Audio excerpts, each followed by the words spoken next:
I've never found a love like this. There it is. I've never found a love like this. Hello, everybody. Welcome back to E20 Zone TV. I hope you're having a very, very good Sunday. The World Cup is here. And for me, I've got some good little bets, hopefully to win you a few quid over the beginning part of the World Cup. So let's get into it straight away. Group winners time. And for me, I've got 4 group winners who I think could do the job. And they are these. Let's get into it. Bosh. Netherlands 1-2, Argentina 2-5, Spain 10-11, Portugal 8-11. For me, Holland are a strong outfit in their group. They've obviously got Senegal in their group, and I think them and Senegal will qualify. I like Holland this year. Another little dark horse to possibly win the competition, if not get to sort of the quarterfinal, semi-final stage. Argentina, second favourites, 2-5 to finish top of their group.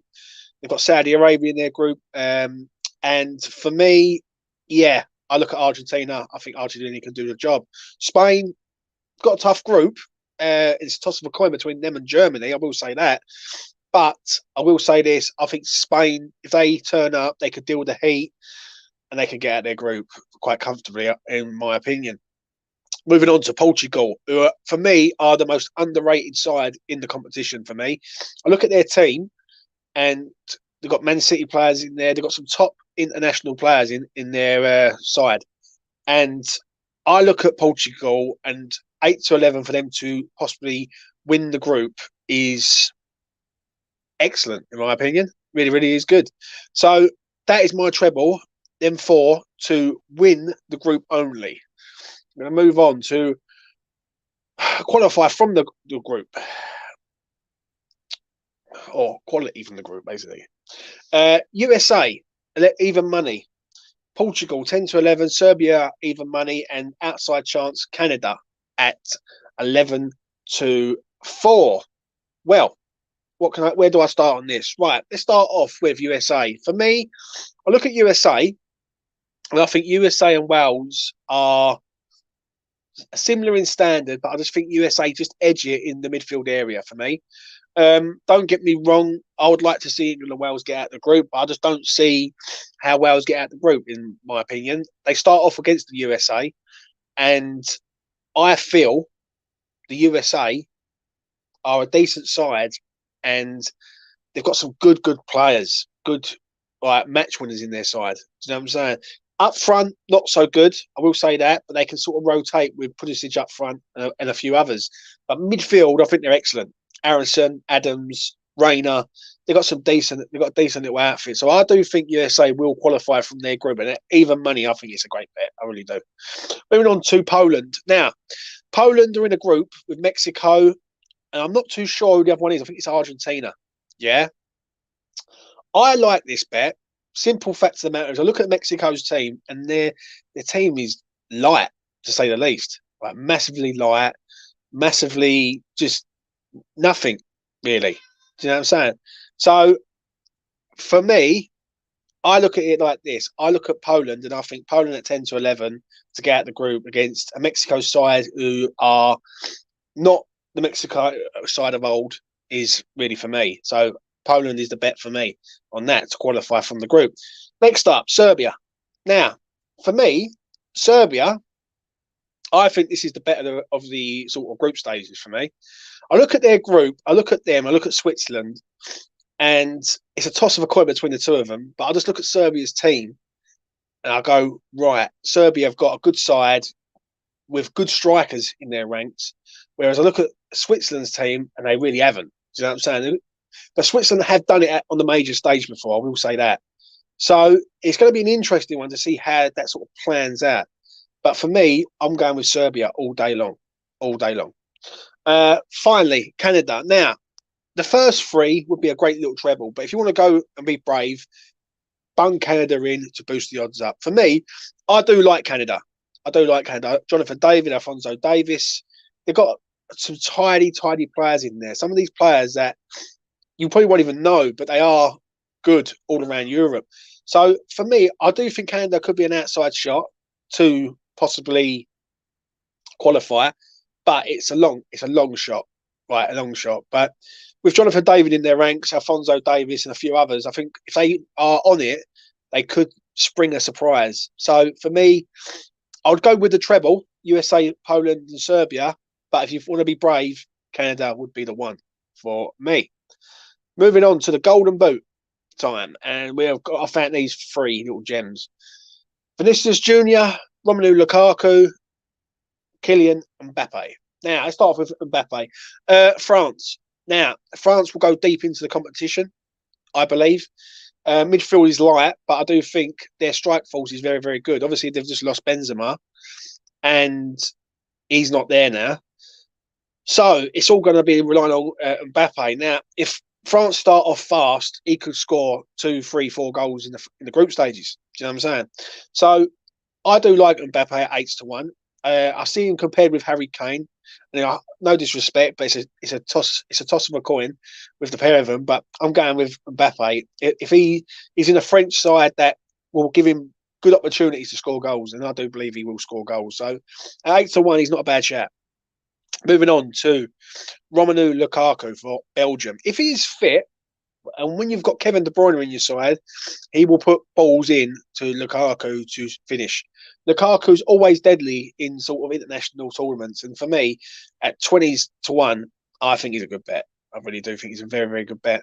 So I look at it like this: if Lukaku's on it and De Bruyne's being the De Bruyne of Manchester City, I do feel that Lukaku could be up there for a possible golden boot. Do you know what I'm saying? Finally, Vinicius Junior. Now, this is my little tip for the World Cup, basically.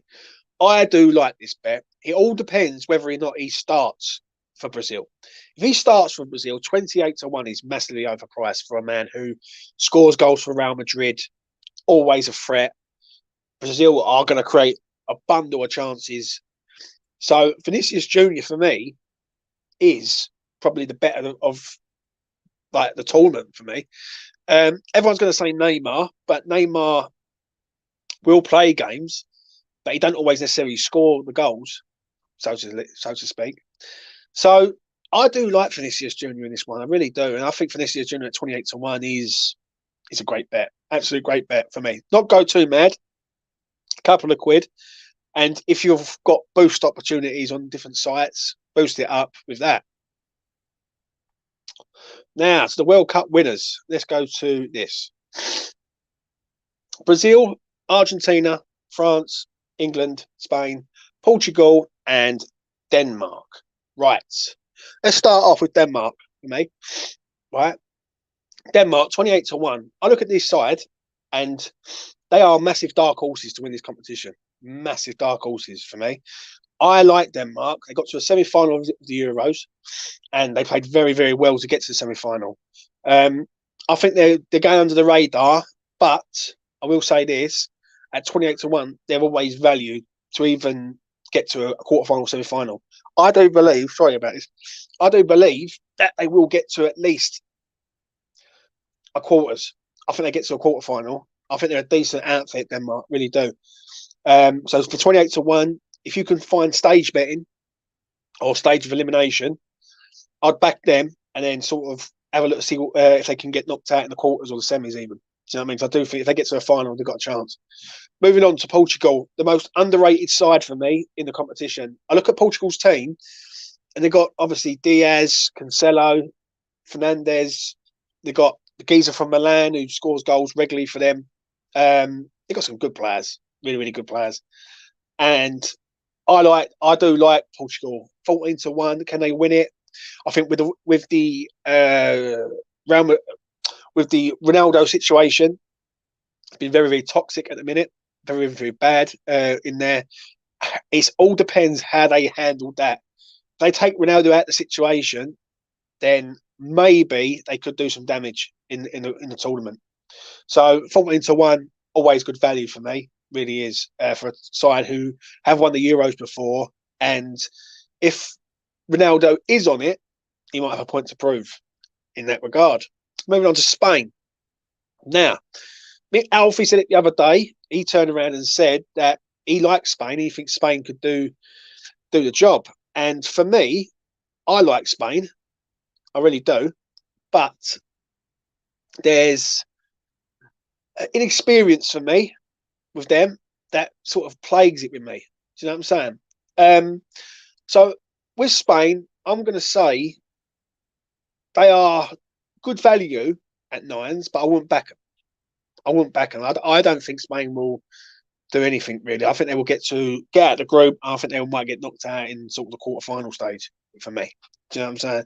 So yeah, Spain, good players, not a really good team in my opinion.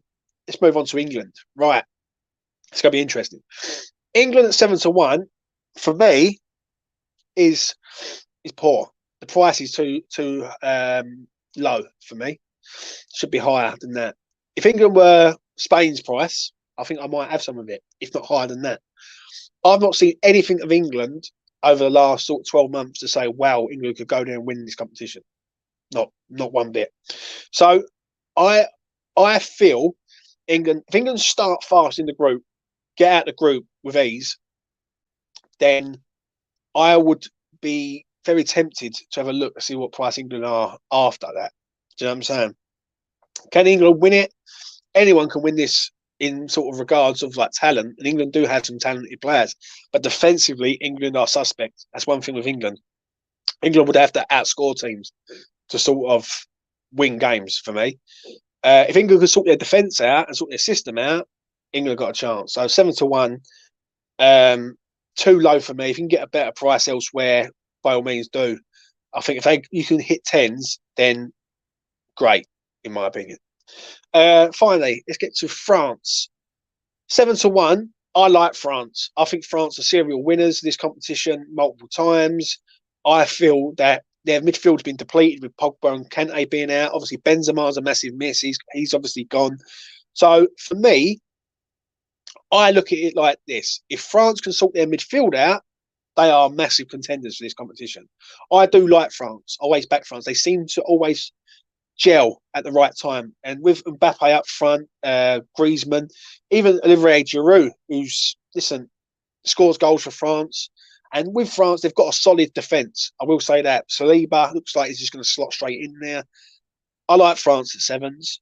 Wish they were higher, but they're not. But for 7-1, I think they're great value. Absolute great value. Finally, to the final two, Brazil and Argentina. Let's start with Argentina. They're second favourites for this competition, but I don't understand why, if I'm being honest. I look at their team, don't get me wrong, they've got some really, really good players, but they just don't gel as a team. They just don't gel. Like I remember last time in the World Cup, they did not perform at all in 2018. And I think their talent doesn't outlay their ability on the pitch. I look at their ability on the pitch sometimes and I think, wow, this team should be right up there to winning this competition. They just don't. They don't ever do anything, in my opinion. So I don't like this Argentina bet. I really don't. And I look at Argentina and I think for a team that just seems to not perform on the big stage, they're not worth the gamble for me. Really, I'm not. So I'm sort of laying, in a way, Argentina not to win the World Cup. I just don't think they win it. I really, really don't think they win it. So yeah, we will see what happens with them. And finally, Brazil. Favourites for a reason. I like Brazil. I look at their team. They're solid from back to front.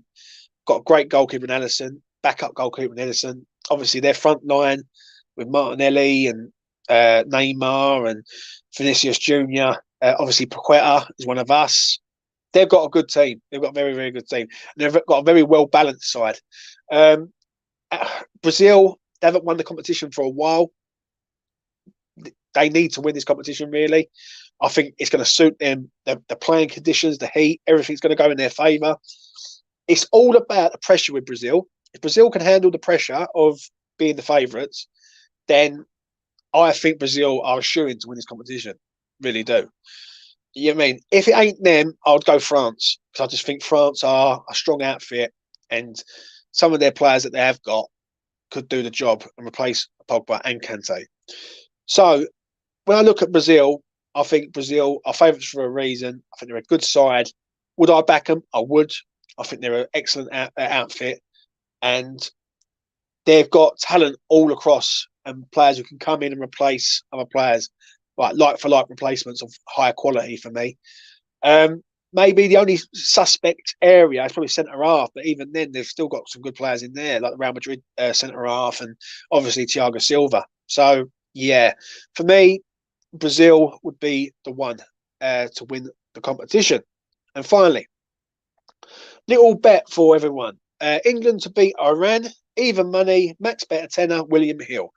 Go to William Hill, get a plus card. You will be able to back England at even money on Monday. Yeah, and that's only £10, but £10's £10 at the end of the day. England are 1-3 to win the game.